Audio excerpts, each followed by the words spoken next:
The golden Texas sun was beginning its descent toward the horizon, casting long shadows across the sprawling ranch that George Strait called home. The king of country music sat on his front porch, a glass of sweet tea in his weathered hands, watching his horses graze peacefully in the distance. At 73 years old, George had seen it all in the music industry, sold over 70 million albums, performed for millions of fans, and earned every accolade country music had to offer. Yet, on this particular Thursday evening in October, he found himself contemplating something that had been weighing on his mind for weeks. His phone buzzed against the wooden table beside his rocking chair. The caller ID showed Rebecca Martinez, management. George knew exactly what this call was about, and he wasn't particularly looking forward to it. "Evening, Rebecca," he answered, his distinctive voice carrying that familiar Texas drawl that had made him a legend. "George, please tell me you've reconsidered." Rebecca's voice came through with barely contained exasperation. "The Henderson Foundation Gala is this Saturday night. We're talking about the most exclusive charity event in Dallas. Every major celebrity, politician, and business mogul will be there. The media coverage alone would be worth millions in publicity." George took a slow sip of his tea, watching a red-winged hawk circle overhead. "Rebecca, darling, I appreciate everything you do for me, I truly do, but I've made my decision." Rebecca Martinez had been George's manager for 15 years, and she knew him well enough to recognize when his mind was made up, but this decision still baffled her. "George, this isn't just any event. Patricia Henderson personally invited you. Her family's foundation has raised over $50 million for veterans' causes. The ticket price alone is $25,000 per person. You'd be performing for an audience that could write checks for your favorite charities without blinking." "And that's exactly why I can't go," George replied firmly. "Rebecca, when's the last time you saw a real veteran? Not at some fancy gala where rich folks pat themselves on the back for writing checks, but a real veteran struggling to make ends meet." There was a pause on the other end of the line. Rebecca was a sharp businesswoman, but George's question caught her off guard. I suppose at the VA hospital benefit last year." "That was another gala, sweetheart. I'm talking about sitting down with a man who lost his legs in Afghanistan and can't afford his medication, or a woman who served 3 tours in Iraq and is now sleeping in her car because she can't find work." George's voice carried a weight that came from years of visiting VA hospitals and meeting real veterans far from the spotlight. Rebecca sighed heavily. "So, what exactly are you planning to do Saturday night instead of performing for some of the most influential people in Texas?" George smiled, though she couldn't see it. "I'm going to the Veterans Hope Shelter in Austin. Sarah Mitchell, the coordinator there, invited me months ago. They're having their monthly community dinner, and she asked if I might stop by sometime. I told her I'd try to make it work. A homeless shelter." Rebecca's voice rose an octave. "George, you can't be serious. Your security team will have a fit. The insurance implications alone." "Rebecca, I've been thinking about this a lot lately. All these awards, all these accolades. What do they really mean if I'm not using my platform to actually help people? Not just raise money from a distance, but really connect with the folks who served our country and fell through the cracks." The sun dipped lower, painting the sky in brilliant oranges and purples. George's ranch was quiet except for the gentle lowing of cattle in the distance and the creaking of his rocking chair as he moved back and forth. "I know you think I'm crazy," George continued, "but I need you to trust me on this one. Cancel any other plans for Saturday night. I want to spend the evening with real heroes, not people who just write checks to feel good about themselves." Rebecca was quiet for a long moment. She'd worked with enough celebrities to know the difference between a publicity stunt and genuine conviction. George's voice carried something she rarely heard from her clients, humility mixed with determination. "All right," she finally said, "but I'm coming with you, and we're bringing security." Discreet security, but security nonetheless.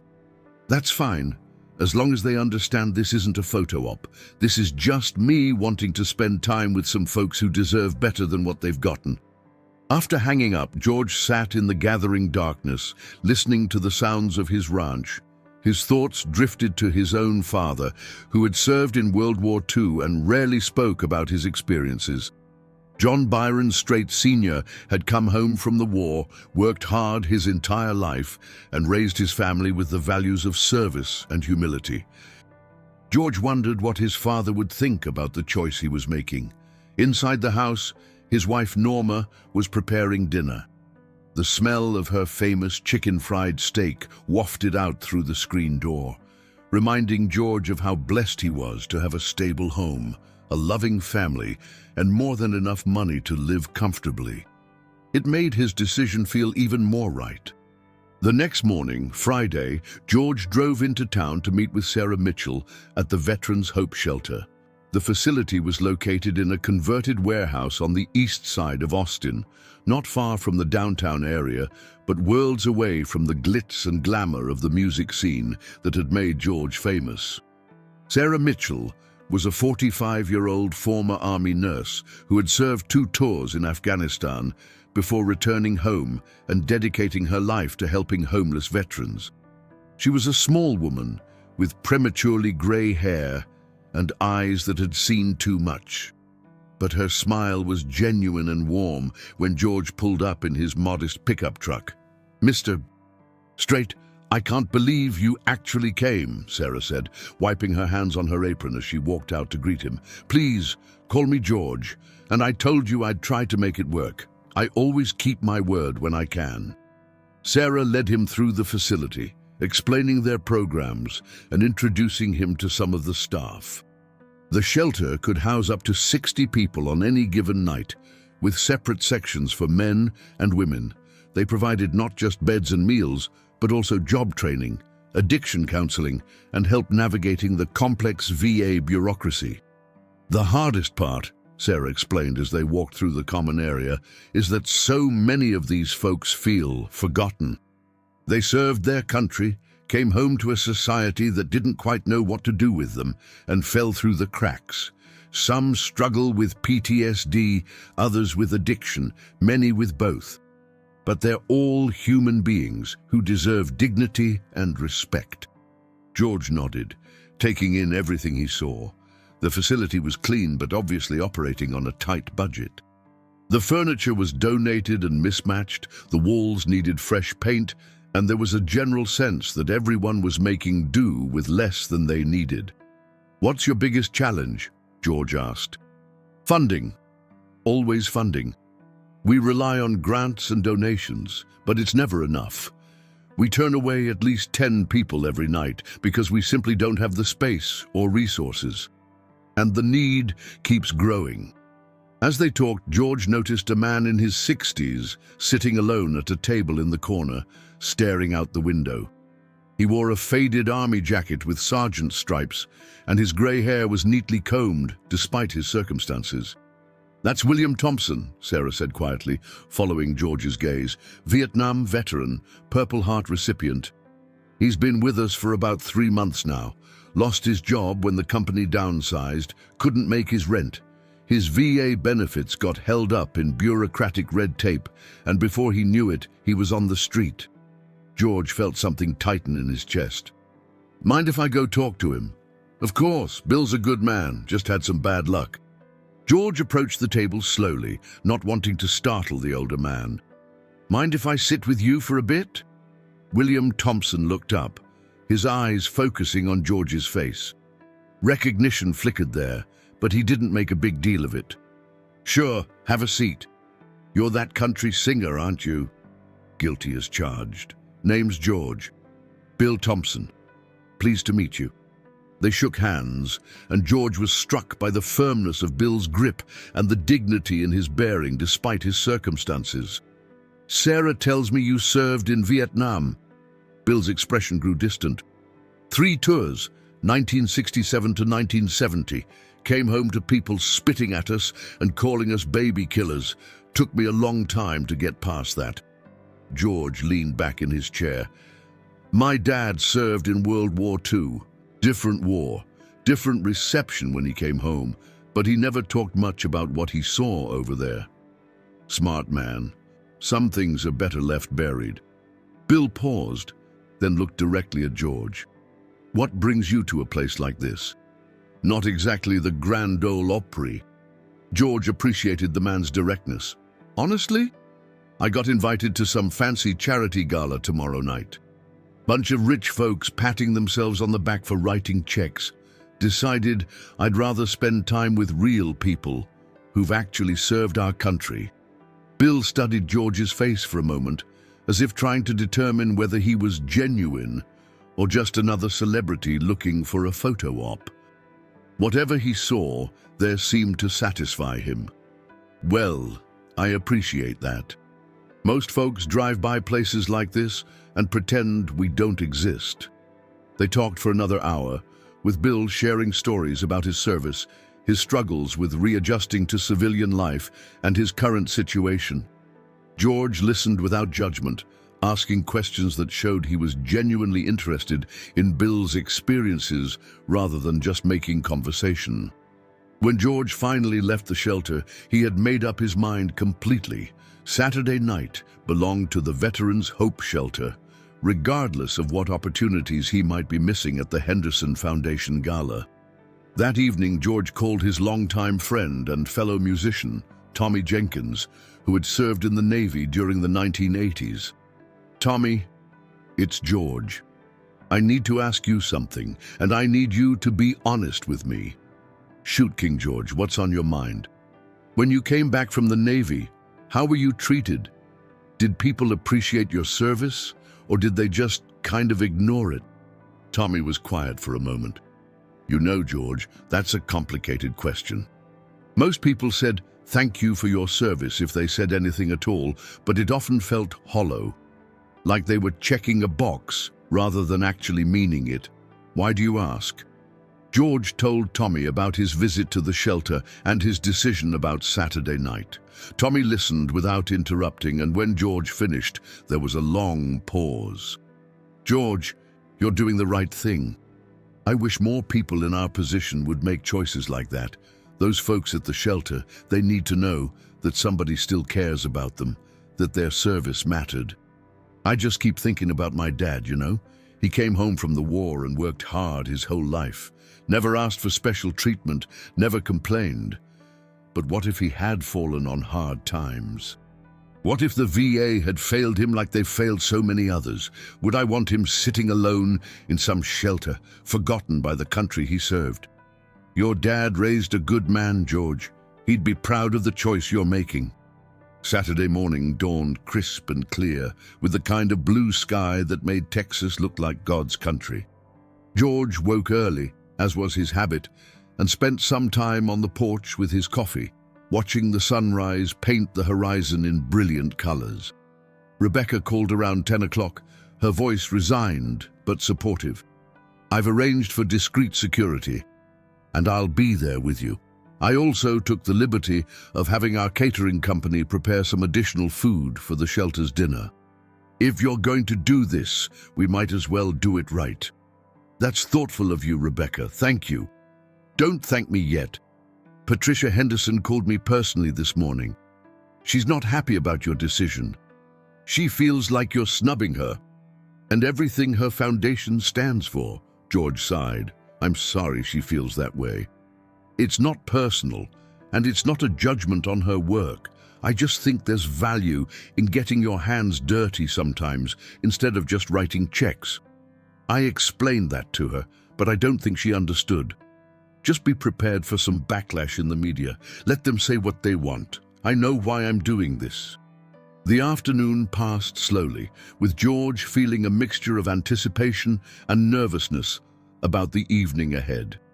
He'd performed for presidents and played sold-out stadiums, but somehow the thought of spending an evening with homeless veterans felt more significant than any of those experiences. As the sun began to set, George changed into his most comfortable jeans and a simple button-down shirt. No fancy stage clothes, no cowboy hat with rhinestones, just regular clothes for a regular evening with extraordinary people. Norma kissed him goodbye at the door. "I'm proud of you," she said simply. "For what?" "For remembering who you are underneath all the fame and success." As George drove toward Austin, the city lights beginning to twinkle in the gathering darkness, he thought about all the paths his life could have taken. He could have become just another successful musician, focused solely on his career and his bank account. Instead, he was about to spend an evening that he suspected would mean more to him than all the awards on his mantelpiece. The Veterans Hope Shelter was bustling with activity when George arrived. Volunteers were setting up tables for the community dinner, the kitchen staff was putting finishing touches on the meal, and residents were helping with preparations in a spirit of community that touched George's heart.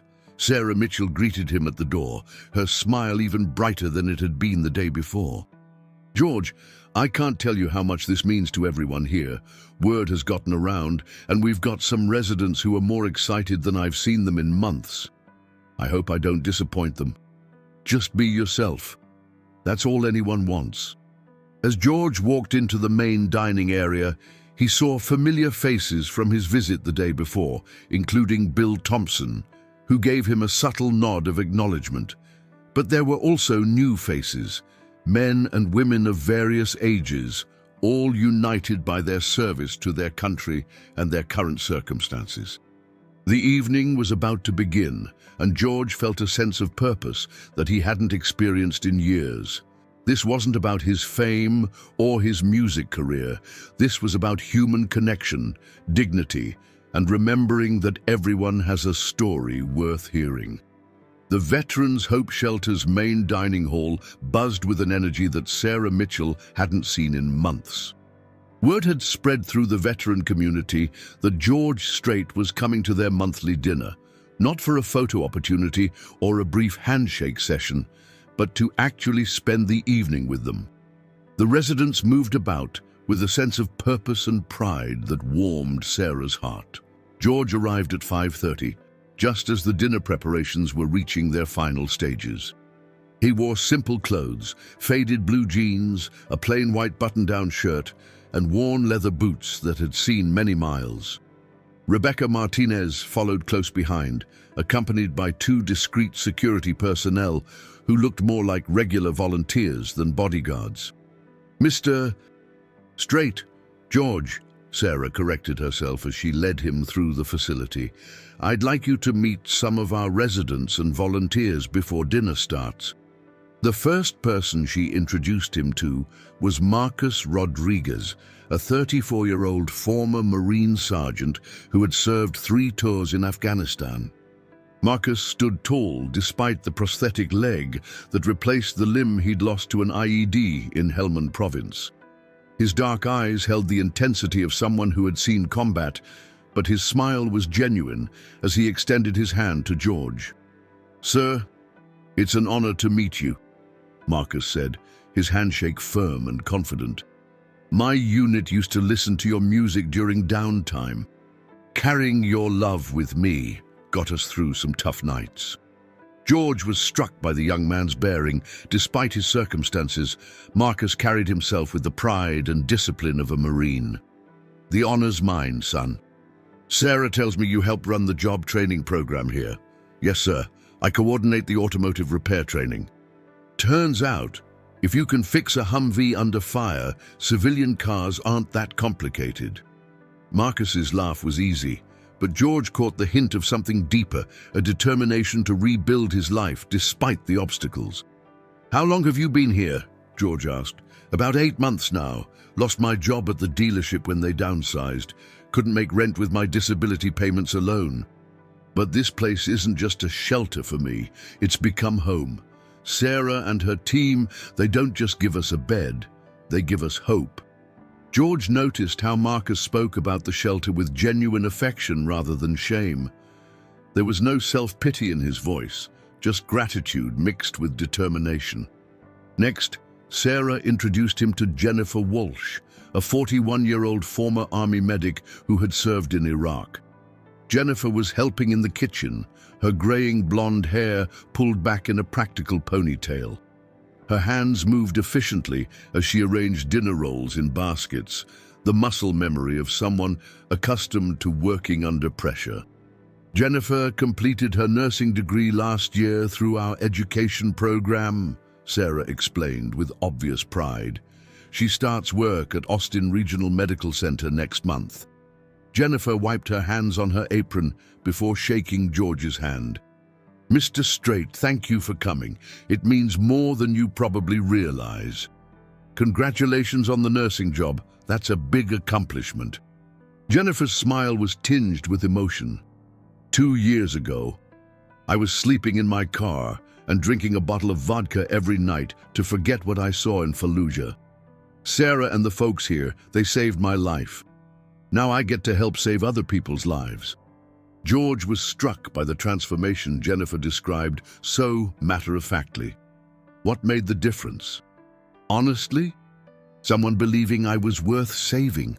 When you're at rock bottom, especially as a veteran, you start to think maybe you used up all your value overseas. This place reminded me that coming home doesn't mean your service is over, it just changes form. As they continued through the facility, George met resident after resident, each with their own story of service, struggle, and slowly rebuilding their lives. There was David Kim, a former Navy corpsman who was studying to become a teacher, Maria Santos, an Air Force veteran who was starting her own small business, and Robert "Robbie" Washington, a young Army veteran who was working through PTSD with the shelter's counseling program. But it was his conversation with William "Bill" Thompson that affected George most deeply. They sat together at a corner table while dinner was being served, two men separated by different wars but united by their respect for service and sacrifice. "Tell me about Vietnam, if you don't mind," George said quietly. "My father served in World War II, but that was different. You guys came home to a different world." Bill took a slow sip of his coffee, his weathered hands steady despite everything he'd been through. "It was a different time, that's for sure. We went over thinking we were fighting for freedom, same as any generation of soldiers. But the country was changing while we were gone. When we came back, we were symbols of a war people wanted to forget. That must have been hard. The hardest part wasn't the protests or the name-calling. It was the silence. People just wanted to pretend we didn't exist, that the war never happened. At least if they're angry at you, they're acknowledging you're there." George nodded, thinking about how different his father's homecoming must have been. "How did you get by?" "Kept my head down, worked hard, tried to build a normal life. Got married, had kids, worked at the same factory for 35 years. Thought I had it all figured out." Bill's voice carried a note of regret. "But I never dealt with what happened over there. Never talked about it, never got help, just buried it deep and hoped it would stay buried." "What changed?" Bill was quiet for a long moment, watching the other residents enjoying their dinner. "My wife died 3 years ago. Cancer. After that, all the stuff I'd been pushing down started coming back up. Started drinking too much, stopped taking care of myself. Lost my job when the factory closed, and I didn't have the energy to fight the VA bureaucracy for my benefits. One thing led to another, and here I am." "But you're fighting back now." "Sarah doesn't give you much choice in that regard," Bill said with a wry smile. "She's tougher than most drill sergeants I knew, but you're right, I am fighting back, finally getting the counseling I should have gotten 40 years ago, learning that it's okay to ask for help." George was struck by the courage it must have taken for Bill to open up after decades of keeping his experiences locked away. "What would you want people to know about veterans like yourself?" Bill considered the question carefully. "That we're not looking for pity or special treatment. We just want the same chance as anyone else to rebuild when life knocks us down. And that serving your country doesn't end when you take off the uniform. It just takes different forms. As dinner progressed, George found himself moving from table to table, sitting with small groups of veterans and listening to their stories. Each conversation revealed layers of complexity that challenged his assumptions about homelessness, military service, and what it meant to fall through society's cracks. At one table, he met 3 younger veterans who had served in Iraq and Afghanistan. They talked about the challenges of transitioning from the structure and brotherhood of military life to the isolation and uncertainty of civilian world. The unemployment rate among young veterans was staggering, and many struggled with invisible wounds that made holding steady jobs difficult. "People think PTSD means you're crazy or violent," explained Thomas Anderson, a former Army specialist who had served 2 tours in Iraq. "But for most of us, it's more like having your danger detector permanently switched to high. You're always waiting for the other shoe to drop, always scanning for threats that aren't there. It makes it hard to sit in an office all day or deal with workplace drama that seems meaningless compared to what you've been through." At another table, George sat with 3 female veterans who spoke about the unique challenges they faced.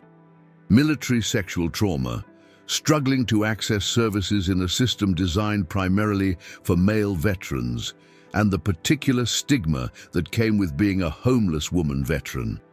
"People can understand how a male soldier might end up homeless," said Patricia "Pat" O'Brien, a former Marine who had served in Afghanistan. "But when they see a woman veteran in this situation, they assume we must have done something wrong, made bad choices. They don't consider that we might be dealing with trauma or that the VA system might have failed us, just like it fails our male counterparts." Rebecca Martinez, who had been quietly observing from a distance, found herself deeply moved by the conversation she was witnessing. As George's manager, she had attended hundreds of charity events over the years, but this felt fundamentally different. These weren't wealthy donors writing checks. These were people sharing their most vulnerable moments with genuine openness and dignity. Around 8 o'clock, as dinner was winding down, Marcus Rodriguez approached George with a guitar case in his hand. "Sir, I was wondering if you might be willing to play something for us. Nothing fancy, just whatever feels right." George looked around the room at the faces turned toward him expectfully. These weren't fans looking for a show. They were people hoping for a moment of connection and perhaps escape from their daily struggles. "I'd be honored," George said, accepting the battered acoustic guitar. "But only if some of you join in. Music's better when it's shared." What followed was one of the most meaningful musical experiences of George's long career. He started with "Amarillo Morning," and soon the entire room was singing along. Voices that had been silenced by trauma, addiction, and despair rose together in harmony. Some voices were strong and clear, others cracked with emotion, but every single person contributed something to the collective sound. They moved through classic country songs that everyone knew. "Friends in Low Places," "He Stopped Loving Her Today," "Mama Tried." But the most powerful moment came when Bill Thompson requested "Folsom Prison Blues." As Johnny Cash's words about being stuck in prison while watching trains go by filled the room, the metaphor wasn't lost on anyone present. Many of these veterans felt trapped by circumstances beyond their control, watching life pass them by. During a quiet moment between songs, George spoke to the room. "I want you all to know something. I was invited to a fancy charity gala tonight. $5,000 plates, celebrities, politicians, the whole 9 yards. But there's nowhere else I'd rather be than right here with all of you." The room was silent for a moment, and then William Thompson spoke up. "George, we appreciate that sentiment, but you don't need to say things like that to make us feel better." George set the guitar aside and looked directly at Bill. "I'm not saying it to make you feel better. I'm saying it because it's true. In my experience, the most interesting, honest, and courageous people are usually the ones who've been through the hardest times. You all have stories and perspectives that those folks at the fancy dinner will never have. Jennifer Walsh, the former medic who was about to start her nursing job, raised her hand slightly. "Can I ask you something, Mr. Strait?" "Of course." "Why are you really here? I mean, I appreciate it, we all do, but celebrities usually don't spend their Saturday nights in homeless shelters unless there's something in it for them." George appreciated her directness. "That's a fair question. The honest answer is that I've been thinking a lot lately about what success really means. I've sold millions of records, won every award country music has to offer, and I've got more money than I could spend in 3 lifetimes. But at the end of the day, what does any of that matter if I'm not connected to real people dealing with real problems?" He paused, looking around the room, at faces that had seen combat, trauma, loss, and were still fighting to rebuild their lives. "My dad served in World War II, and he taught me that character isn't measured by what you achieve when everything's going your way. It's measured by how you handle yourself when life knocks you down and how you treat other people when they're down. Looking around this room, I see more character than I've seen in any boardroom or award ceremony." Marcus Rodriguez nodded slowly. "Respect, sir. That means something coming from you." As the evening continued, George found himself thinking about the contrast between this gathering and the charity gala he was missing. At the Henderson Foundation event, wealthy donors would be congratulating themselves on their generosity while enjoying expensive wine and gourmet food. Here, people who had lost everything were sharing what little they had and supporting each other through the most difficult chapters of their lives. Around 9:30, as the formal dinner was ending, George noticed that many residents weren't leaving the dining hall. Instead, they were lingering, clearly not wanting the evening to end. Sarah Mitchell approached him with an idea. "George, I was wondering if you might be interested in seeing our workshop space. Marcus runs our job training programs there, and I think you'd find it interesting." The workshop was located in a converted storage room behind the main shelter. It was cramped but organized, with workbenches, tools, and several cars in various stages of repair. Marcus led them through the space, explaining how the program worked. "We partner with local businesses to bring in vehicles that need work," Marcus explained. "Participants learn marketable skills, while the businesses get affordable repairs. It's a win-win situation, and it gives folks a sense of purpose while they're getting back on their feet." George was impressed by the ingenuity and efficiency of the operation. "How many people have gone through the program?" 43 in the past year. About 70% found full-time employment afterward. The skills transfer to a lot of different jobs: manufacturing, maintenance, construction. But more importantly, it gives people confidence that they can learn new things and contribute something valuable. As they walked through the workshop, George met several residents who were working on projects, even though it was Saturday night. They talked about their goals, their challenges, and their hopes for the future. Every conversation reinforced his sense that he was in the presence of people who embodied resilience and determination. By 10 o'clock, George realized he had been at the shelter for over 4 hours, and it had passed like minutes. Rebecca approached him discreetly. "George, I hate to interrupt, but we should probably start thinking about heading home. You have that radio interview early Monday morning." George nodded, but found himself reluctant to leave. "Give me a few more minutes." He sought out Sarah Mitchell, who was supervising the cleanup of the dining hall. "Sarah, this has been one of the most meaningful evenings I've had in years. Thank you for inviting me. Thank you for coming, and more importantly, for listening. You gave these folks something they don't get very often: genuine attention and respect. What can I do to help? I mean really help, not just write a check." Sarah considered his question carefully. "The most valuable thing you could do is what you did tonight. Treat these folks like human beings with dignity and worth.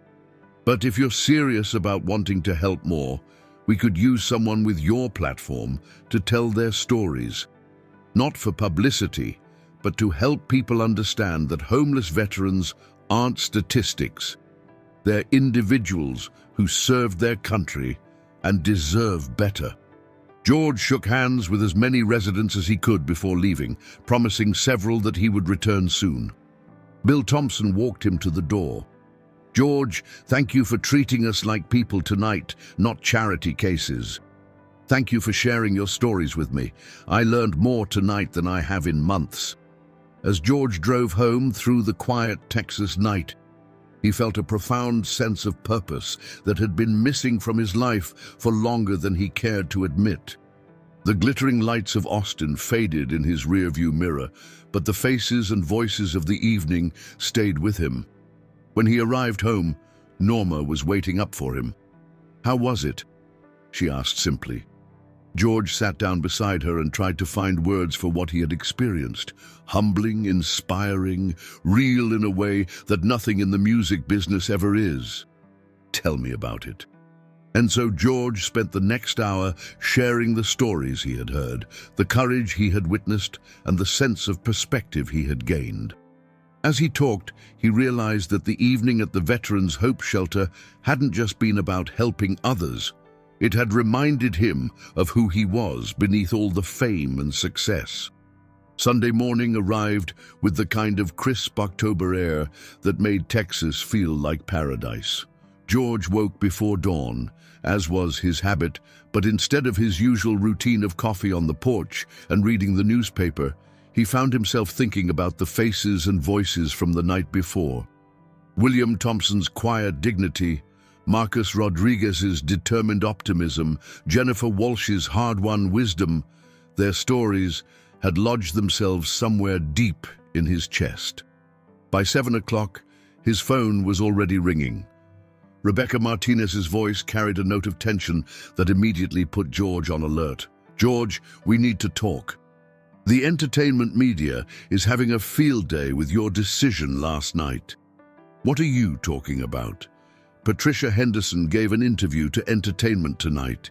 She's claiming that your snub of the Foundation Gala was a calculated publicity stunt designed to embarrass legitimate charitable efforts. The story's already picked up by 3 major entertainment blogs."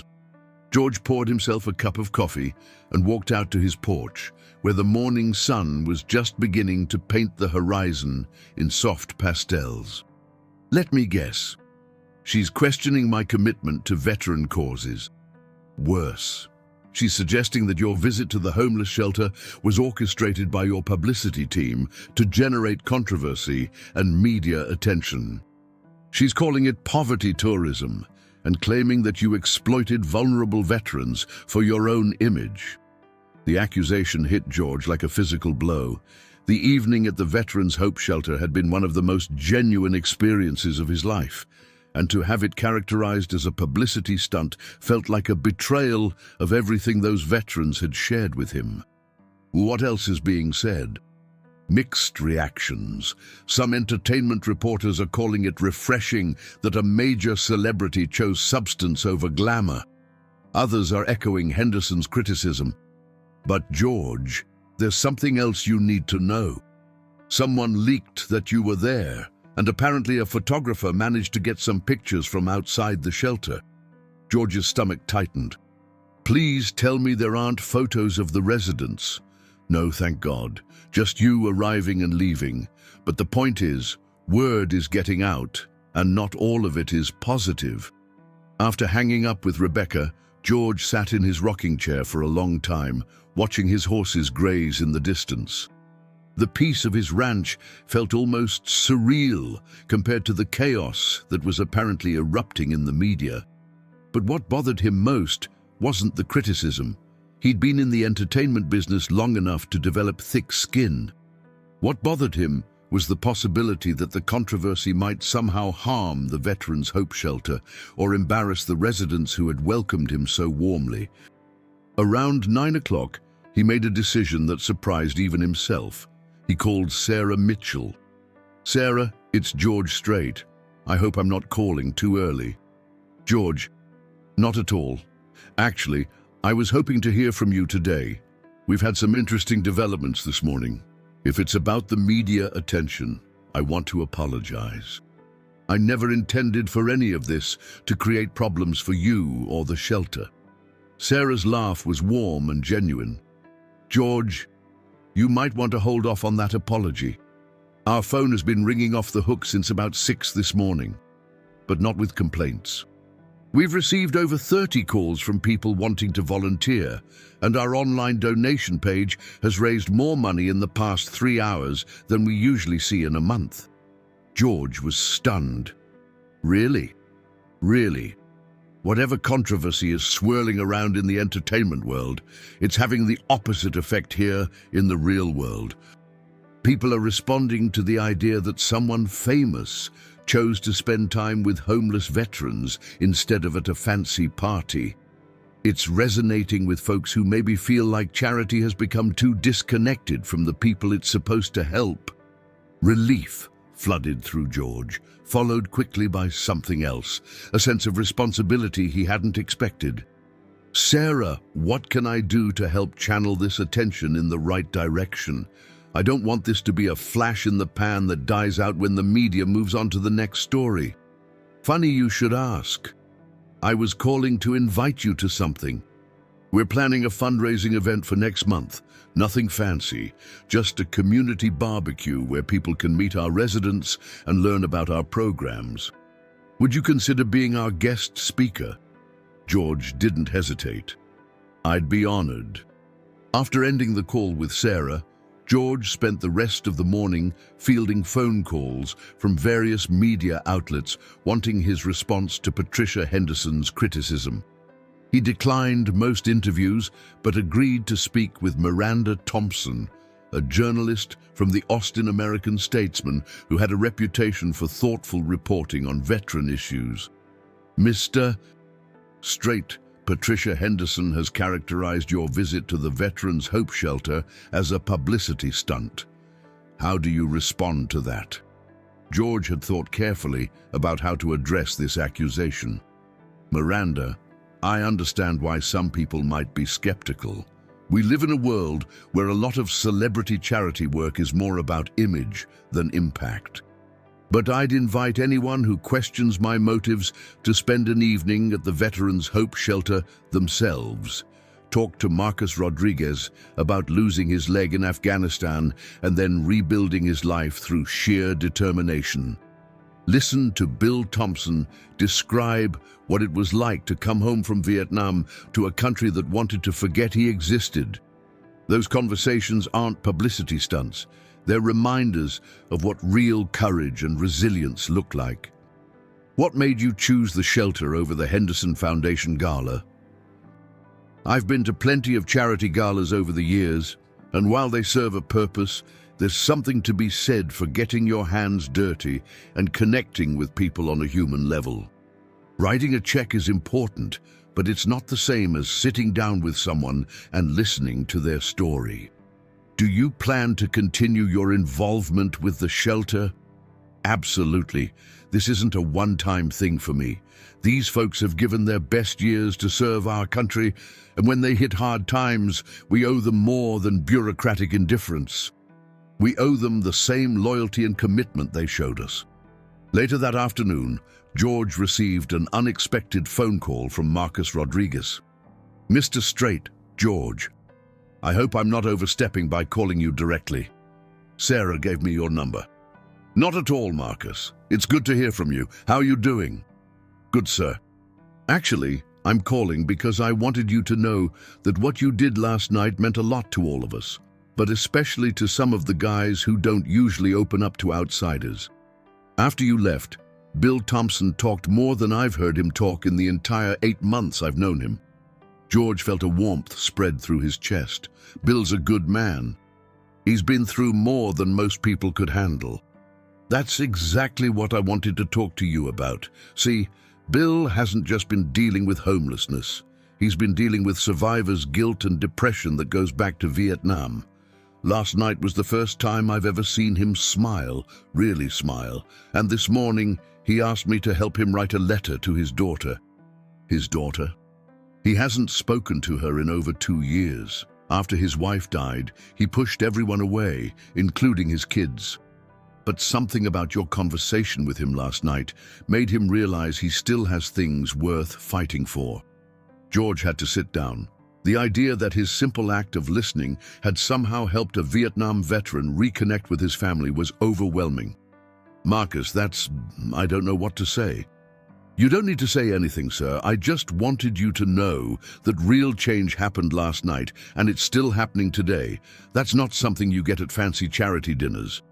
That evening, George and Norma took a long walk around their property as the sun set behind the oak trees that had stood on their land for generations. George shared the day's conversations with his wife, from the media controversy to the unexpected positive responses. I keep thinking about something Bill Thompson said last night, George told her as they paused by the fence line where their horses were grazing. He said that serving your country doesn't end when you take off the uniform. It just takes different forms. Norma slipped her hand into his. Sounds like you're finding a new form of service. Maybe I am. You know, all these years I've been entertaining people, which is important work, but this feels different, more necessary somehow. The next morning brought another surprise. George's phone rang at 8 o'clock sharp, and the caller ID showed a number he didn't recognize with a Washington, D.C. area code. Mr. Strait, this is Congressman James Mitchell from the House Veterans Affairs Committee. I hope I'm not calling too early.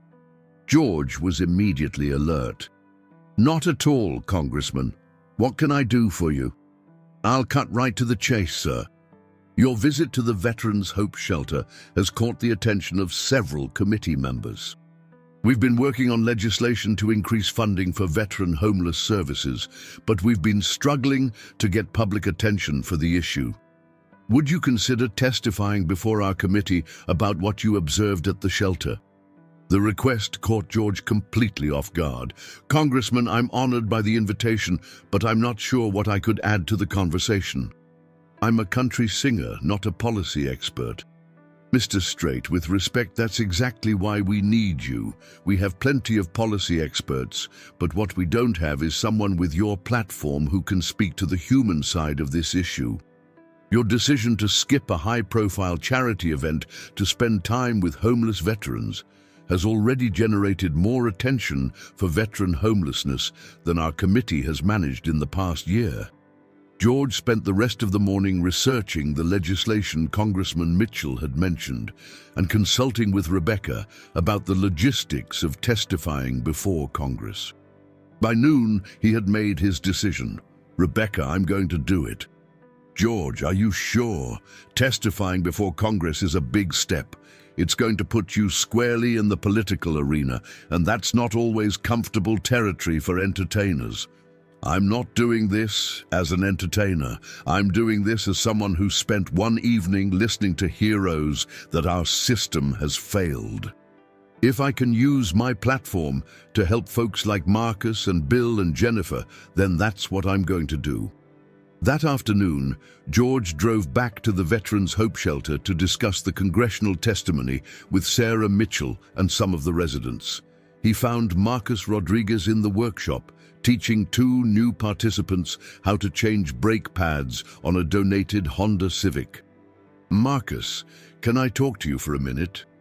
They walked to a quiet corner of the workshop where George explained about the congressional invitation.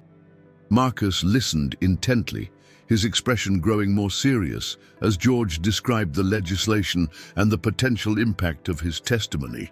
Sir, if you're asking for my opinion, I think you should do it. But I also think you should be prepared for pushback. There are people who profit from the current system being broken, and they're not going to like someone with your influence shining a spotlight on the problems.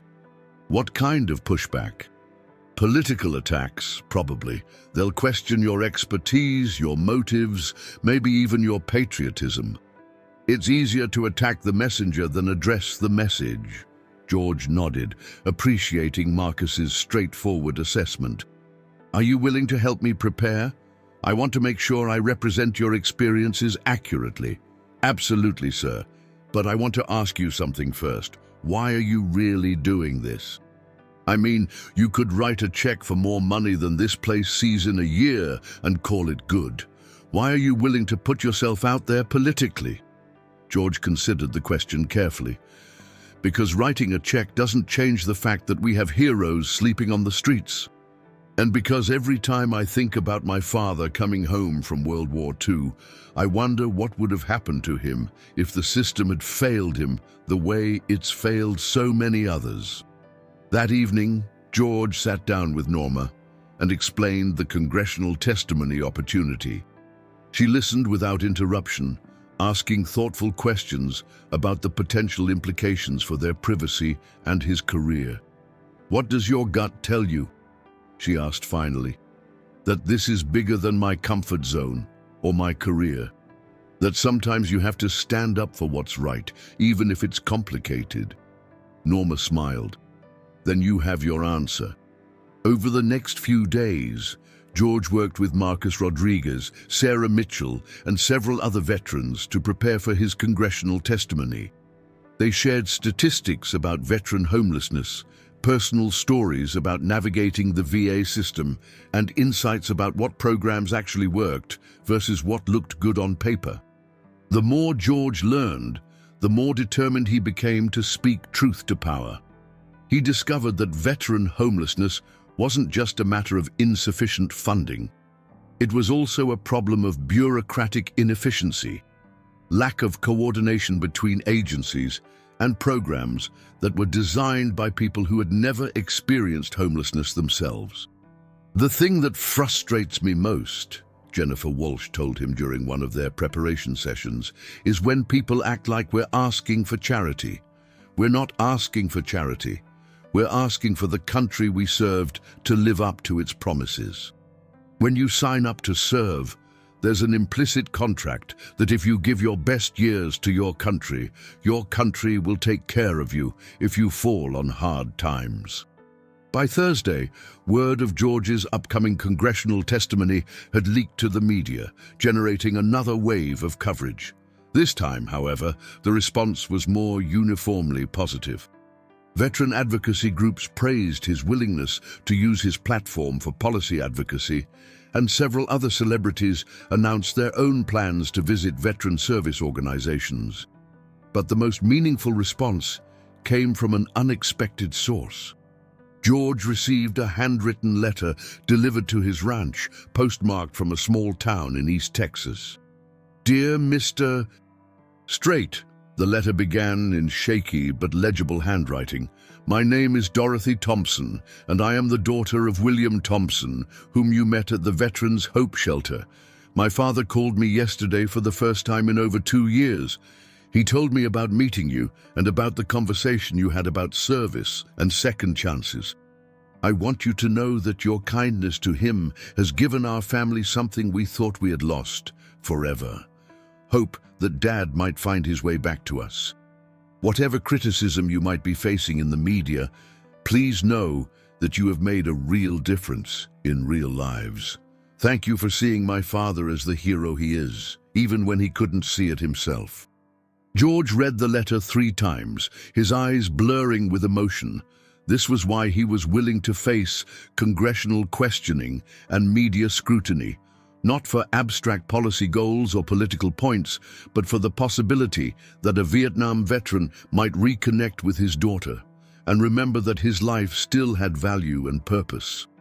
That evening, as George sat on his porch watching the sun set over his ranch, he felt a sense of clarity he hadn't experienced in years.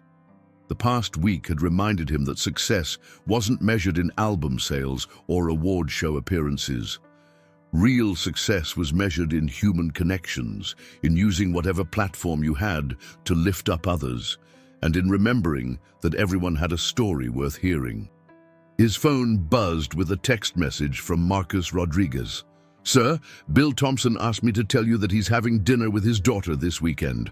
First time in 2 years. Thank you for reminding him that it's never too late to come home." George smiled as he put his phone away.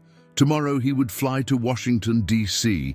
to testify before Congress about veteran homelessness. He would face questions from politicians and scrutiny from the media. But tonight, he was content to sit on his porch and think about a Vietnam veteran who was about to have dinner with his daughter because someone had taken the time to listen to his story. The evening air was filled with the sounds of Texas, cattle lowing in the distance, horses whinnying softly, and the gentle creak of his rocking chair. These were the sounds of home, of stability, of the life he had been blessed to build. Tomorrow, he would use that blessing to speak for those who hadn't been as fortunate, but who deserved every bit as much dignity and respect. The Hart Senate Office Building in Washington, D.C. felt like a different universe from the Veterans Hope Shelter in Austin. Marble floors gleamed under fluorescent lights, and the hallways buzzed with the purposeful energy of political staffers, lobbyists, and journalists. George Strait, dressed in his most conservative suit and carrying a folder of notes prepared with help from the veterans he'd met, felt the weight of responsibility settling on his shoulders as he walked toward the committee hearing room. Rebecca Martinez walked beside him, her expression a mixture of pride and nervousness. "Remember, George, you're not here as an expert on policy. You're here as a witness to experiences that need to be heard." "I know," George replied quietly. "I just keep thinking about Marcus and Bill and Jennifer. I want to make sure their stories get told the right way." The hearing room was smaller than George had expected, but it felt imposing nonetheless.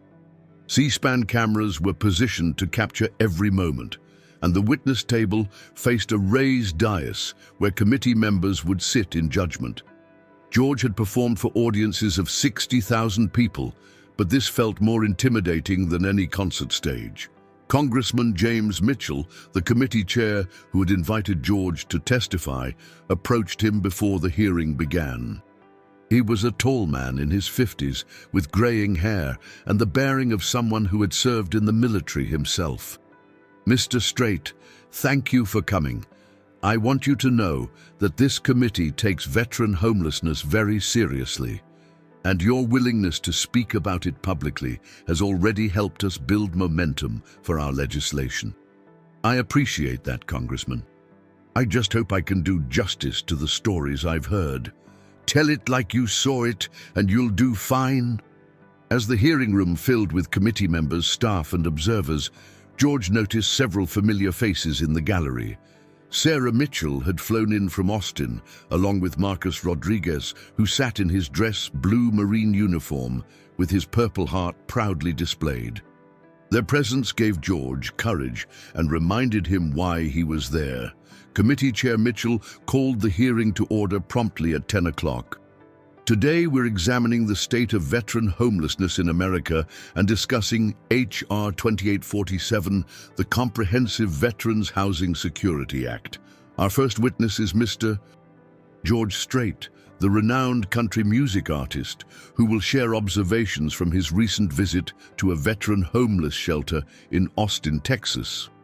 George adjusted the microphone and looked out at the committee members, a mix of Democrats and Republicans whose faces ranged from genuinely interested to skeptically polite.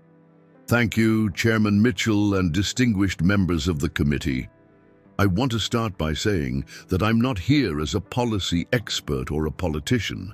I'm here as someone who spent one evening listening to American heroes who have fallen through the cracks of a system that should be catching them." He paused, gathering his thoughts. "Last Saturday night, I was invited to attend a charity gala in Dallas, where wealthy donors would pay $25,000 per plate to support veteran causes. Instead, I chose to spend my evening at the Veterans Hope Shelter in Austin, having dinner with homeless veterans and listening to their stories. What I learned in those few hours changed my perspective on what it really means to support our veterans." Representative Sandra Williams from California, a Democrat known for her advocacy on veteran issues, leaned forward. "Mr. Strait, can you describe the conditions you observed at the shelter?" The facility was clean and well managed, but it was also clearly operating on a shoestring budget. They can house 60 people on any given night, but they turn away at least 10 people every evening because they don't have the resources to help everyone who needs it. The staff, led by Coordinator Sarah Mitchell, who is here today, work around the clock to provide not just beds and meals, but job training, counseling, and help navigating the VA bureaucracy. Representative Frank Morrison from Texas, a Republican who had been skeptical of increased government spending, asked, "Mr. Strait, with respect, what makes you qualified to comment on complex policy issues regarding veteran services?" George had expected this question and had prepared for it carefully. "Representative Morrison, you're absolutely right that I'm not qualified to design policy. But I am qualified to recognize courage when I see it and to understand when a system is failing the people it's supposed to serve. Let me tell you about Sergeant Marcus Rodriguez."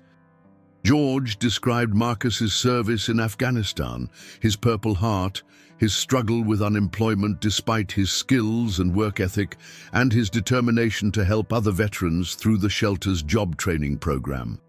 Sergeant Rodriguez didn't end up homeless because he was lazy or irresponsible. He ended up homeless because his disability payments weren't enough to cover Austin's rising housing costs, and because the skills that made him an excellent Marine didn't automatically translate to civilian employment. The shelter didn't just give him a bed, it gave him hope and practical tools to rebuild his life. Representative Williams nodded approvingly. "Mr. Strait, you mentioned that the shelter provides job training. Can you elaborate on those programs?" "They have an automotive repair program run by Sergeant Rodriguez himself. Participants learn marketable skills while working on donated vehicles. About 70% of participants find full-time employment after completing the program. But here's what struck me. These aren't make-work programs designed to keep people busy. They're real training that leads to real jobs with real dignity." Representative Morrison leaned back in his chair. "Mr. Strait, some critics have suggested that your visit to this shelter was a publicity stunt designed to embarrass traditional charitable fundraising. How do you respond to that?" The question stung, but George had prepared for it. "Representative Morrison, I understand skepticism about celebrity involvement in serious issues. But I'd invite anyone who thinks this was a publicity stunt to spend an evening at the Veterans Hope Shelter themselves. Talk to William Thompson, a Vietnam veteran with a Purple Heart who's been homeless for 8 months because his VA benefits got tied up in bureaucratic delays. Listen to Jennifer Walsh, a former Army medic who overcame addiction and is about to start work as a nurse, helping save lives just like she did in Iraq." George's voice grew stronger as he continued. "These aren't photo opportunities or publicity stunts. These are American heroes who served their country and deserve better than what they've received. If my visit brought attention to their situation, then I'm grateful for whatever publicity it generated." The ranking Democratic member, Representative Michael Chen from Washington State, asked, "What specific policy changes would you recommend based on what you observed?" Representative Chen, "I'm not qualified to design policy, but I can tell you what I heard from the veterans themselves. First, the VA benefit approval process needs to be streamlined. I met veterans who had been waiting months for benefits they were clearly entitled to. Second, job training programs like the one at the Veterans Hope Shelter need more funding and support. Third, there needs to be better coordination between federal programs and local service providers like Sarah Mitchell's shelter." Representative Williams asked, "Mr. Strait, you mentioned earlier that you chose the shelter over a charity gala. Can you explain the distinction you see between writing checks and direct engagement?" This was the heart of what George wanted to communicate. Representative Williams, both approaches have value, but they serve different purposes. Writing checks can fund important programs, but it doesn't create human connections or provide the kind of hope that comes from knowing someone cares about you as an individual. When I sat down with Bill Thompson and listened to his stories about Vietnam, I wasn't just supporting veteran causes. I was reminding a forgotten hero that his service mattered and that someone still cared about his welfare. Representative Morrison interrupted, "But Mr. Strait, surely you can see that large-scale charitable giving can accomplish more than individual gestures." Representative Morrison, I'm not arguing against charitable giving. I'm arguing for the value of human connection alongside financial support. The night I visited the shelter, they received more online donations than they typically see in a month. Not because I wrote a check, but because people responded to the idea that we should know the individuals we're trying to help.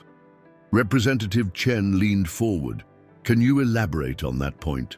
When veterans are just statistics, numbers of homeless individuals or percentages of unemployment, it's easy to ignore them or assume that existing programs are sufficient.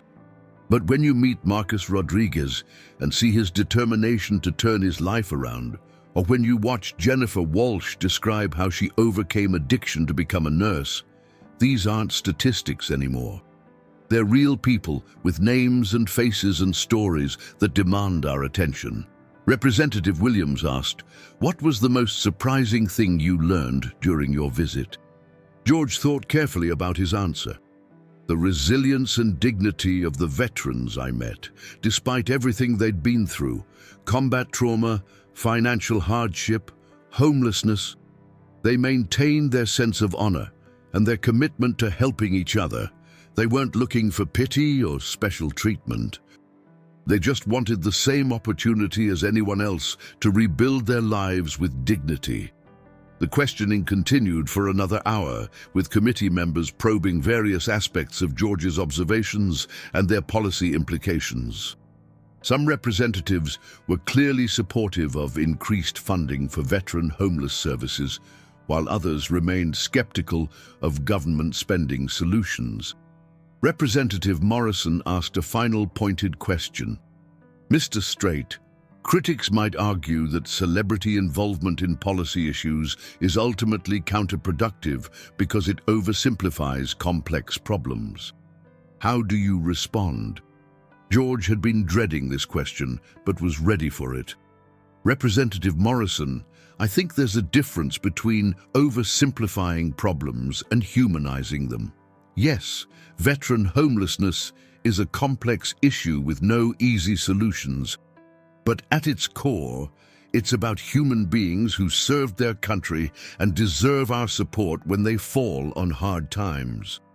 If my involvement helps people remember that these are real individuals with real stories, then I think that's valuable, even if it doesn't solve every policy challenge.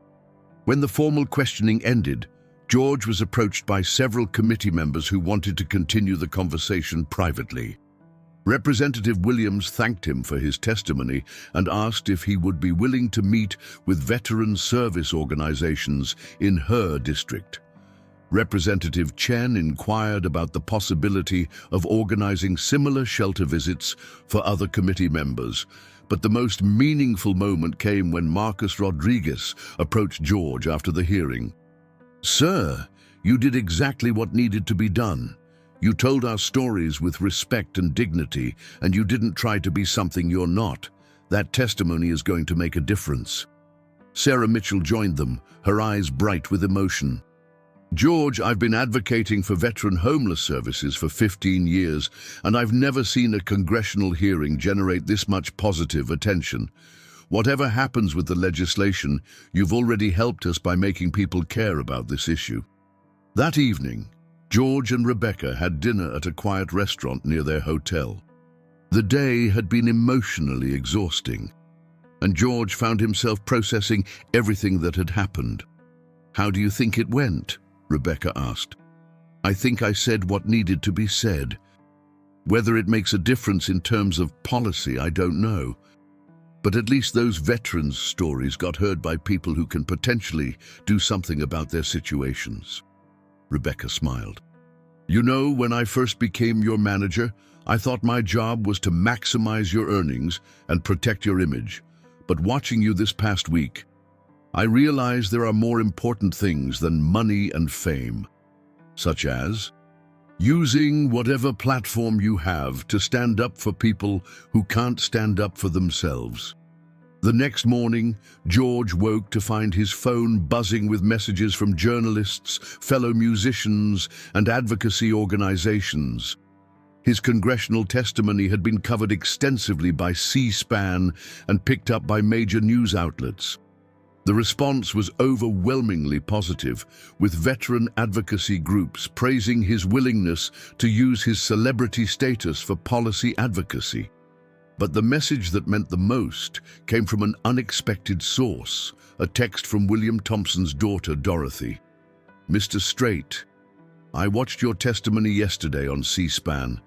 Thank you for honoring my father and all the veterans like him.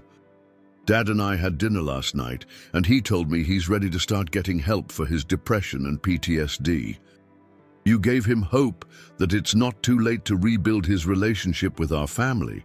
Whatever the politicians decide about funding, you've already changed lives." George read the message twice, his eyes misting with emotion. This was why he had been willing to face congressional questioning and media scrutiny. Not for abstract policy goals, but for the possibility that heroes like Bill Thompson might find their way back to the families who loved them. Later that morning, as George prepared to fly back to Texas, he received a call from Congressman Mitchell. "George, I wanted to thank you again for your testimony yesterday. We've already had 3 committee members who weren't previously supportive of our legislation reach out to discuss compromise versions that might be able to pass. That's wonderful news, Congressman. But more importantly, your testimony has sparked a national conversation about veteran homelessness that goes beyond partisan politics. Sometimes it takes someone from outside the political system to remind us why we're supposed to be here in the first place." As George's plane lifted off from Ronald Reagan National Airport, he looked down at the Capitol building growing smaller below him. The marbled halls and formal procedures of Congress felt like a world away from the Veterans' Hope Shelter, but he had managed to bridge those 2 worlds for a few hours, carrying the voices of forgotten heroes into the chambers of power. The flight back to Texas gave him time to reflect on everything that had happened since his decision to skip the Henderson Foundation Gala. What had started as a simple choice to spend time with homeless veterans had evolved into congressional testimony and national media attention. But at its core, it was still about the same thing: treating people with dignity and remembering that everyone has a story worth hearing. When his plane touched down in Austin, George felt a sense of homecoming that went beyond geography. This was where his journey had started, with Sarah Mitchell's invitation and his decision to listen to the stories of American heroes who had fallen through society's cracks. His phone buzzed with a message from Marcus Rodriguez. "Sir, heard your testimony went well. Bill Thompson asked me to tell you he's moving into transitional housing next week and starting counseling at the VA. He wanted you to know that none of this would have happened without your visit. Thank you for seeing us as more than statistics." George smiled as he put his phone away. Tomorrow he would return to his normal life, recording music, managing his career, enjoying the peace of his ranch. But he would also continue his involvement with the Veterans Hope Shelter and other veteran service organizations. His testimony before Congress was just the beginning of a longer journey toward using his platform for something larger than entertainment. As he drove through the familiar streets of Austin toward home, George thought about the unexpected turns his life had taken in the past week. He had discovered that real success wasn't measured in album sales or award show appearances, but in human connections and the willingness to stand up for those who couldn't stand up for themselves. The lights of Austin twinkled in his rearview mirror as he headed toward his ranch, carrying with him the voices and stories of heroes who had served their country and deserved better than what they had received. Their courage had inspired his own courage, and their resilience had reminded him of what really mattered in life. 3 months after George Strait's congressional testimony, the Veterans Hope Shelter had become a symbol of effective grassroots veteran services. What started as a single evening's visit had grown into a movement that extended far beyond Austin, Texas. Sarah Mitchell stood in her newly expanded facility, watching volunteers from across the country work alongside veteran residents to prepare for the shelter's largest fundraising event ever. The transformation had been remarkable and swift.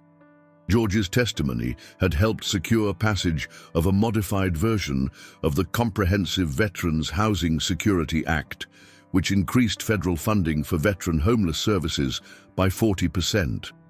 But more importantly, his willingness to spotlight the individual stories of homeless veterans had inspired a wave of community engagement that no amount of government funding could have achieved alone. Marcus Rodriguez, now the shelter's Assistant Director of Veteran Services, approached Sarah with a clipboard full of volunteer assignments. His prosthetic leg moved smoothly as he walked, and his bearing carried the confidence of someone who had found his purpose. "Sarah, we've got volunteers coming in from 12 different states for the barbecue tonight. The Nashville contingent alone is bringing 15 people, including 3 other country music artists who want to follow George's example." Sarah shook her head in amazement. 6 months ago, we could barely get local volunteers to commit to regular shifts. Now we have people flying in from across the country to help with a barbecue. "It's the power of storytelling," Marcus replied. "When people hear individual stories instead of abstract statistics, they respond differently." George understood that instinctively. The barbecue was scheduled to begin at 5 o'clock, but by 3:30, cars were already filling the parking lot of the community center that had donated space for the event. Local businesses had contributed food, supplies, and services, turning what was originally planned as a simple fundraiser into a full-scale celebration of veteran service and community support.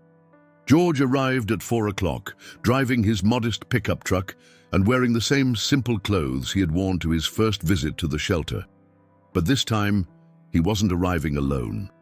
Following behind him was a caravan of vehicles carrying fellow musicians, including Brad Paisley, Keith Urban, and Miranda Lambert, all of whom had been inspired by George's example to become more directly involved in veteran causes.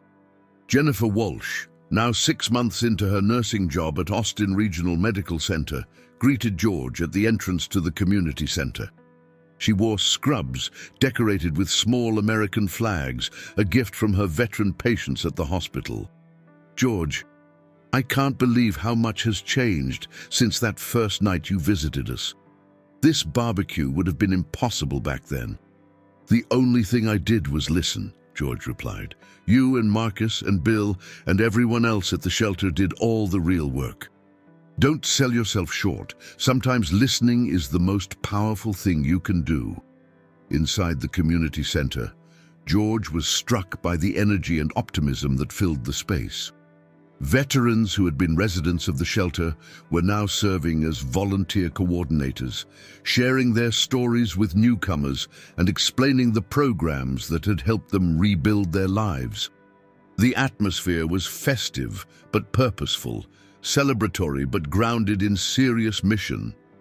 William Bill Thompson stood at a registration table, checking in volunteers and directing them to their assignments. At 71 years old, he moved with renewed energy and purpose. His daughter, Dorothy, stood beside him, helping with the registration process and beaming with pride at her father's transformation. When Bill saw George approaching, he stood up straighter and extended his hand with a smile that George remembered from their first conversation months ago. "George, I want you to meet my daughter Dorothy properly. Dorothy, this is the man who reminded me that my story was worth telling." Dorothy Thompson was a woman in her 40s with her father's intelligent eyes and strong handshake. "Mr. Strait, I can never thank you enough for what you did for our family. My father is living in his own apartment now, getting regular counseling at the VA, and we have dinner together every Sunday. That's wonderful to hear, but Bill did all the hard work of rebuilding his life. Bill shook his head. George, I was ready to give up completely when you sat down with me that first night.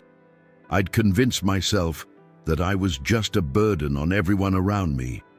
When you listened to my stories about Vietnam without judgment or pity, you reminded me that my experiences had value, that I still had something to contribute. The conversation was interrupted by Sarah Mitchell, who approached with a microphone in her hand. George, sorry to interrupt, but we're about to start the program. Would you mind saying a few words to kick things off? As George walked to the front of the community center, he looked out at a crowd that would have been unimaginable 6 months earlier. There were homeless veterans alongside suburban families, military officers beside college students, local politicians next to truck drivers. The diversity of the crowd reflected the broad appeal of the shelter's mission and the power of individual stories to bridge social divides. Thank you all for being here tonight, George began, his voice carrying easily through the sound system. 6 months ago, I made a decision that some people thought was crazy. Instead of attending a fancy charity gala, I chose to spend an evening at the Veterans Hope Shelter, listening to the stories of American heroes who had fallen through the cracks. He paused, looking around the room at faces that included many of the veterans he had met that first night. What I learned that evening changed my life in ways I'm still discovering. I learned that courage isn't just what happens on a battlefield. It's also what happens when someone like Marcus Rodriguez loses his leg serving his country and then dedicates himself to helping other veterans rebuild their lives. I learned that resilience isn't just surviving trauma. It's what Jennifer Walsh demonstrated when she overcame addiction to become a nurse who now saves lives every day. The crowd was silent, hanging on every word. I learned that dignity isn't something you lose when you become homeless. It's what Bill Thompson maintained even when he felt forgotten by the country he served in Vietnam. And I learned that sometimes the most powerful thing you can do is simply listen to someone's story and treat them like the hero they are. George's voice grew stronger as he continued. Tonight isn't just about raising money for the Veterans Hope Shelter, although that's important. Tonight is about celebrating the fact that when we see veterans as individuals with names and faces and stories, rather than statistics to be managed, amazing things happen. Communities come together, lives get rebuilt, families get reunited. He gestured toward Bill Thompson and his daughter Dorothy. Bill Thompson is living in his own apartment and having dinner with his daughter every Sunday. Marcus Rodriguez has been promoted to assistant director and is helping dozens of other veterans find their footing. Jennifer Walsh is saving lives as a nurse while also volunteering here on weekends. These aren't feel-good stories. These are examples of what's possible when we remember that everyone deserves dignity and a second chance. The applause was thunderous, but George raised his hand to continue. The most important thing I want to say tonight is this. You don't have to be a celebrity or a politician or a policy expert to make a difference. You just have to be willing to see homeless veterans as human beings who served their country and deserve our support. You just have to be willing to listen to their stories and treat them with the respect they've earned. As George stepped back from the microphone, the crowd erupted in sustained applause. But the real power of the evening came in the hours that followed, as hundreds of attendees mingled with veteran residents, sharing meals and stories in an atmosphere of genuine connection and mutual respect. Brad Paisley found himself deep in conversation with David Kim, the former Navy corpsman who was now teaching middle school students. They discussed the challenges of transitioning from military service to civilian careers, and Brad was struck by David's insights about the importance of finding new ways to serve after leaving the military. Teaching these kids is just another form of service, David explained as they shared a plate of barbecue. In the Navy, I took care of sailors who were far from home and scared. Now I take care of kids who are trying to figure out their place in the world. The uniform is different, but the mission is the same. Miranda Lambert spent over an hour talking with Patricia Pat O'Brien, the former Marine who had spoken about the unique challenges facing female veterans. Pat's strength and directness reminded Miranda of her own grandmother, who had worked in a defense plant during World War II. The hardest part wasn't the combat or even the military sexual trauma, Pat explained. It was coming home to a society that couldn't quite figure out how to see women as both veterans and as people who might need help. We fall through the cracks differently than male veterans, but we fall through them just as hard. Keith Urban was particularly moved by his conversation with Robert "Robbie" Washington, the young Army veteran who was working through PTSD with the shelter's counseling program. Robbie was only 26 years old, but his eyes held the weight of experiences that most people would never face. "Music saved my life," Robbie told Keith quietly. "When the nightmares got too bad, when the anxiety made it impossible to sleep, I'd put on headphones and listen to country music.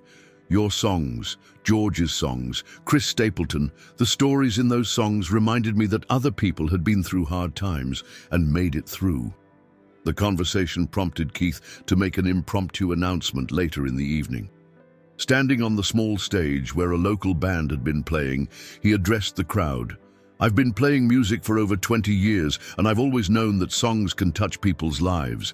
But tonight, talking with Robbie Washington and other veterans here, I'm reminded that music can literally save lives. I want to announce that my foundation is partnering with the Veterans Hope Shelter to create a music therapy program for veterans dealing with PTSD and other service-related trauma." The announcement sparked another round of applause, but more importantly, it illustrated how George's initial decision to spend one evening listening to veterans had created ripple effects that continued to expand in unexpected directions.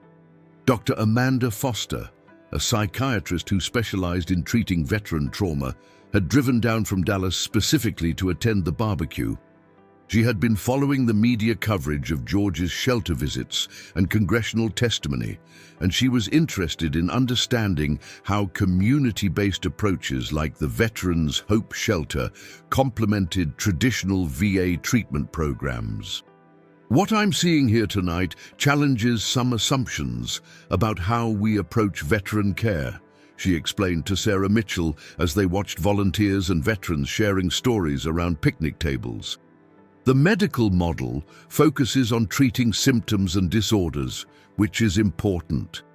But what you've created here addresses something equally crucial: the sense of purpose and community that many veterans lose when they transition to civilian life."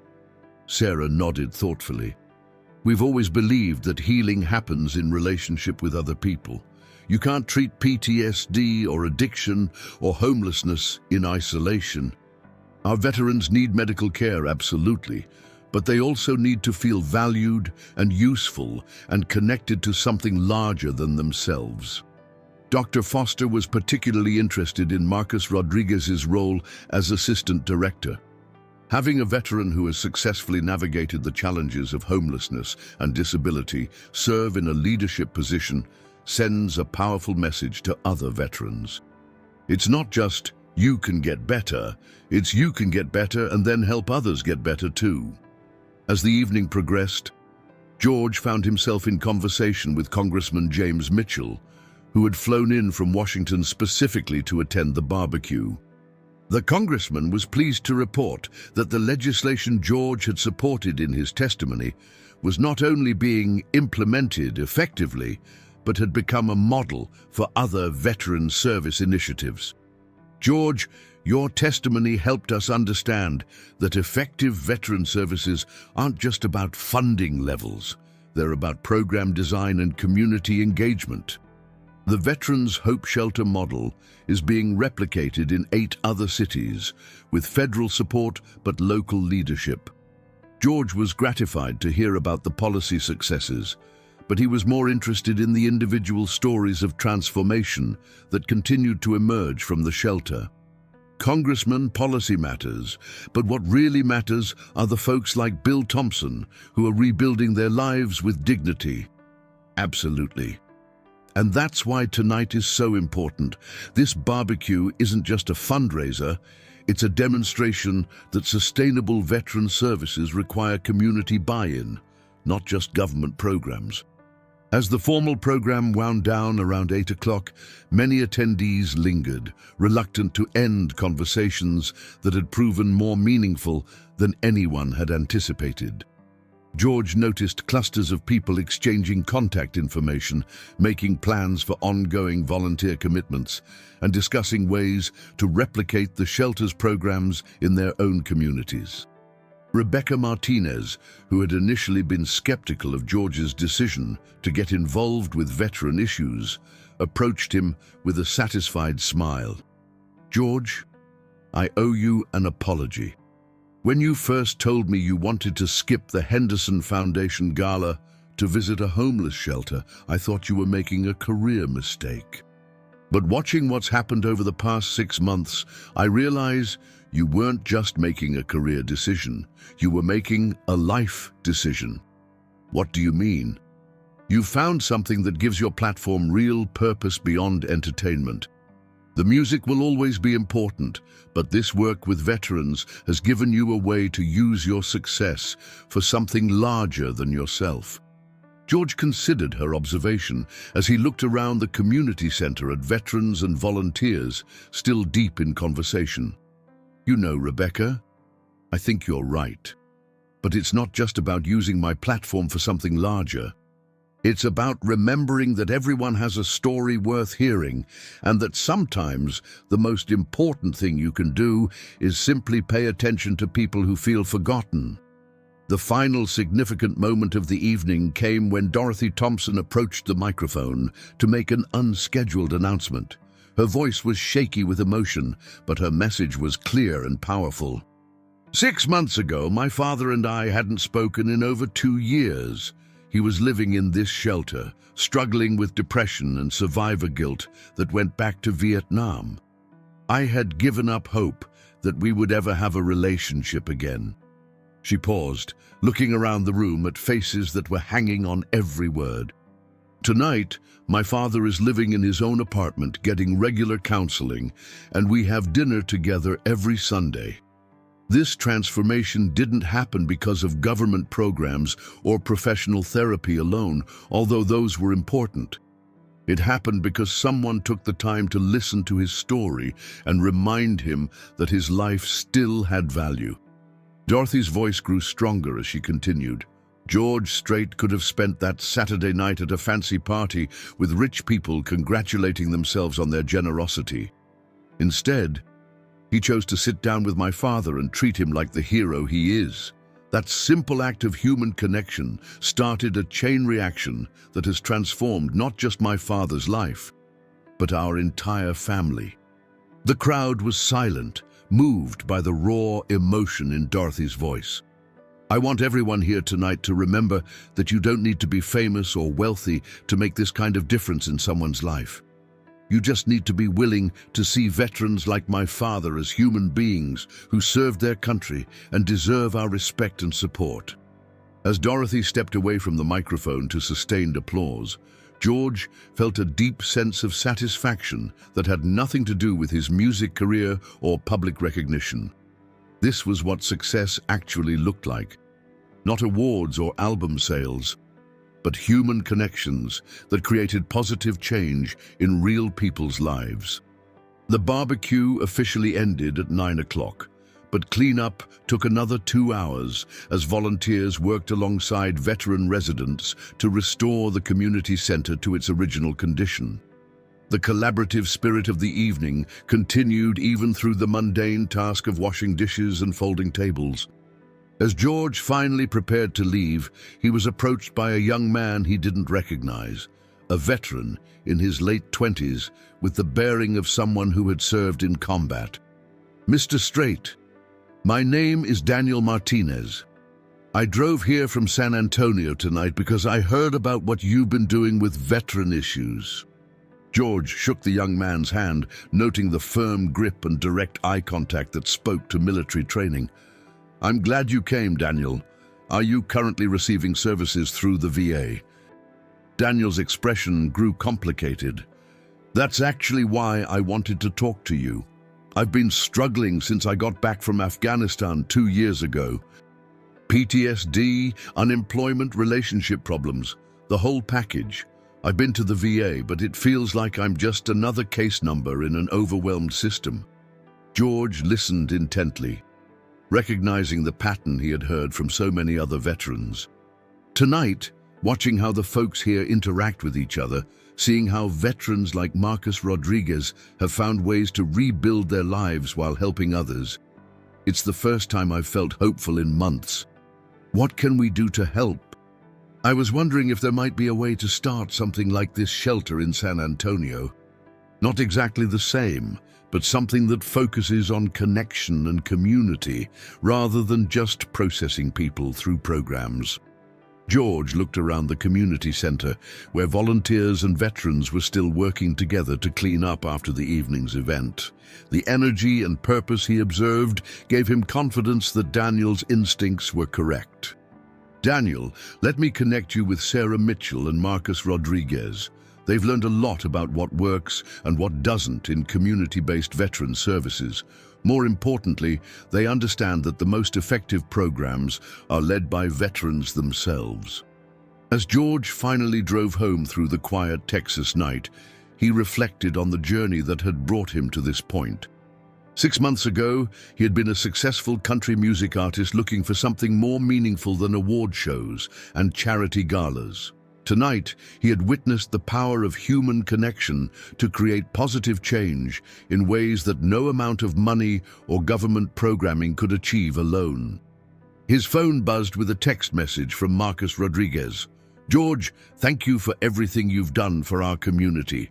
But more importantly, thank you for showing us that our stories matter and that our service doesn't end when we take off the uniform." Tonight felt like a celebration of what's possible when people choose to see veterans as individuals rather than statistics. George smiled as he put his phone away. Tomorrow, he would return to his music career, but he would also continue his involvement with veteran issues. The Veterans Hope Shelter had become more than a place he volunteered. It had become a reminder of what really mattered in life. The lights of Austin faded in his rearview mirror as he headed toward his ranch, carrying with him the voices and stories of heroes who had served their country and were now rebuilding their lives with dignity and purpose. Their courage had inspired his own courage. Their resilience had reminded him of what was truly important, and their transformation had shown him that sometimes the most powerful thing you can do is simply listen to someone's story and treat them like the hero they are. As George pulled into his driveway and saw the familiar lights of his home, he felt a deep sense of gratitude for the path his life had taken. The decision to skip one charity gala had led to congressional testimony, policy changes, and most importantly, human connections that had transformed lives in ways that continued to ripple outward. Norma was waiting for him on the porch, just as she had been 6 months earlier when this journey began. "How was the barbecue?" she asked as he climbed the steps. George sat down beside her and looked out at the peaceful Texas landscape that had been his home for so many years. "Perfect, absolutely perfect. Tell me about it." And so George spent the next hour sharing the stories of the evening. Daniel Martinez's hope for starting a shelter in San Antonio, Dorothy Thompson's emotional testimony about her father's transformation, Keith Urban's announcement of a music therapy program, and the dozens of other connections and commitments that had emerged from a simple community barbecue. As he talked, George realized that his story had become intertwined with the stories of the veterans he had met, creating a narrative that was larger than any individual experience. He had set out to help forgotten heroes remember their worth, but in the process, they had reminded him of his own purpose and the true meaning of success. The Texas night was filled with familiar sounds: cattle in the distance, horses moving quietly in their pasture, and the gentle creak of the porch swing where he and Norma sat together. These were the sounds of home, of stability, of the life he had been blessed to build. But now they were also the sounds of perspective, reminding him that his good fortune came with responsibility to use his platform for something larger than entertainment. As they finally went inside for the night, George thought about the unexpected turns his life had taken since that Saturday evening when he had chosen human connection over social obligation. What had started as a simple decision to listen to veterans' stories had evolved into a movement that continued to grow and change lives. Tomorrow would bring new challenges and opportunities. But tonight, George was content to know that he had found a way to use his success for something truly meaningful. The king of country music had discovered that his greatest songs were not the ones he sang on stage, but the ones that emerged when people came together to support each other with dignity, respect, and genuine care. The story that had begun with one man's decision to skip a fancy party and spend time with homeless veterans had become a testament to the power of human connection to create positive change. It was a reminder that everyone has a story worth hearing, that courage takes many forms, and that sometimes the most important thing you can do is simply show up and listen. In the quiet of his Texas ranch, surrounded by the peace and security that his success had provided, George Strait knew that his life had found its true purpose, not just entertaining people, but connecting with them in ways that honored their dignity and celebrated their resilience. The heart of a king, it turned out, was measured not by the size of his kingdom, but by his willingness to serve those who had served others.